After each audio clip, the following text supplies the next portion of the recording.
policy disaster. John Bolton, remember him? Senior figure in foreign policy in the Trump administration. John Bolton blasting Biden's handling of Afghanistan, and he's warning that 150 nuclear weapons could fall into the hands of the Taliban. Katie McFarland, former Trump Deputy National Security Advisor, is with me. Are these nukes possibly coming from Pakistan?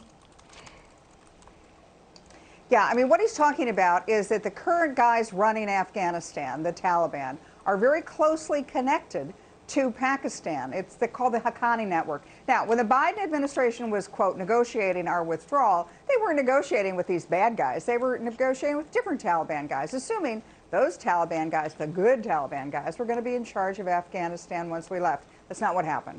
The bad guys, the Haqqani network, the most ruthless, violent Taliban group and tribe, closely connected to Pakistan, they're now the guys running things. So the worry is that not only have we left behind weapons that now make Afghanistan one of the most well-armed and most modern equipped military in the world, but they're closely tied to Pakistan. They're the cousins, they're the brothers, they're the same tribe. And Pakistan has 150 nuclear weapons.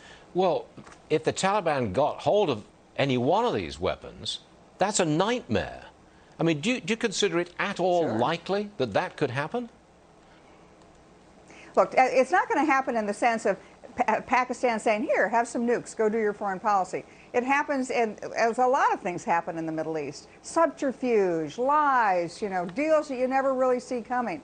What I'm much more concerned with is that we have now created, by our own fiasco and shambolic evacuation, we have now created a Pakistan-Afghanistan combination, which is well-armed, very definitely anti-American, very closely tied to all sorts of terrorist groups, and now has access to nuclear weapons. It's not just Afghanistan and Pakistan, Stuart. They're really part of the same group. Historically, they were the same country. And the tribes that's running both countries are the really worst of the worst. The Taliban have begun executions again, and we're learning that those still hiding in Afghanistan could wait to be airlifted out years and years and years. Unfortunately, look, the news cycle has moved on. We don't hear about this any longer.